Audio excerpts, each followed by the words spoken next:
পৃথিবীতে সবথেকে অবহেলার সম্পর্ক হচ্ছে ফুফু ভাইজির সম্পর্ক। কারণ এরা যে কে কাকে কখন ভালোবাসবে, কে কাকে ভালোবাসবে না, অনেক সময় দেখা গেছে ফুফু ভাইজিদের অবহেলা করে, অনেক সময় দেখা গেছে ভাইজিরা ফুফুদের অবহেলা করে। আসসালামু আলাইকুম, সবাইকে নাসরিন কিচেন অ্যান্ড ব্লগে নতুন একটা ভিডিওতে স্বাগতম। আশা করি যে যেখান থেকে আজকের ভিডিওটা দেখতেছেন আল্লাহর অশেষ রহমতে সবাই খুব ভালো আছেন।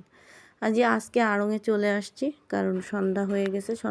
সন্ধ্যার পর আমরা বের হয়েছিলাম। আজকে হচ্ছে আমার ভাইজির বাসায় যাব। আর ভিডিও শুরুতেই আপনাদের একটা কথা বললাম যে ফুফু ভাইজির সম্পর্ক সবথেকে খারাপ সম্পর্ক।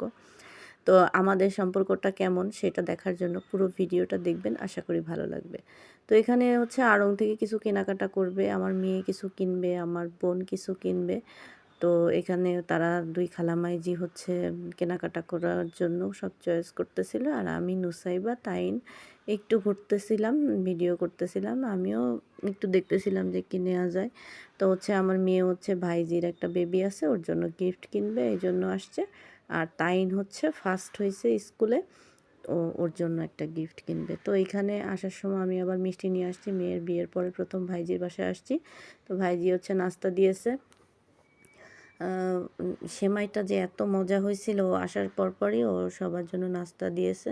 তো এই দেখেন আমার 3টা নাতনি এখানে, আর আমার এই ভাইজির ছেলেটা, আমার যে নাতনি তারও 1 মাসের ছোট, মানে আমাদের পুরো পরিবারের সবথেকে ছোট্ট সদস্য হচ্ছে আমার ভাইজির ছেলেটা, তারপরে আমার মেয়ের মেয়ে আর কি, মানে নুসাইবা। তো এখানে ওরা 2 জন আর তাইন, এরা 3 জনে খেলতেছিল আর আমি ভিডিও করতেছিলাম। আর গিয়ে ভাইজির বাসায় গিয়ে নাস্তা করে আমরা সবাই ভীষণ গল্প করতেছিলাম। আর ফুফু ভাইজির সম্পর্ক কেন খারাপ জানেন? কারণ কি, আমরা তো যখন আমরা সবাই আর কি, সব ফ্যামিলিতে না, কিছু কিছু ফ্যামিলি, যৌথ ফ্যামিলি থাকে যেখানে একসঙ্গে থাকলে কিন্তু খুঁটিনাটি লাগেই, কিন্তু আবার সবথেকে মধুর সম্পর্কই কিন্তু এই ফুফু ভাইজির হয়, কারণ রক্তের একটা টান থাকে। আলহামদুলিল্লাহ আমার ভাইজিরা কিন্তু অন্যদের মতো না। আমি বলবো যে আমি আমার ভাইয়ের থেকে আমার ভাইজিদের বেশি ভালোবাসি।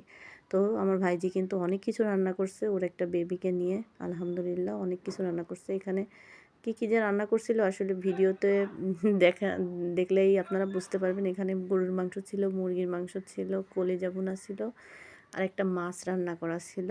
তো সব কিছুই খুব মজা হয়েছে। সবাই ভালো থাকবেন, আল্লাহ হাফেজ। আমার ভাইজি কিন্তু আমার মেয়েকে এই 3 পিসটা গিফট করেছে। 3 পিসটা খুবই সুন্দর হয়েছে। আর আমার মেয়ে মানে আমার নাতনিকেও গিফট দিয়েছে।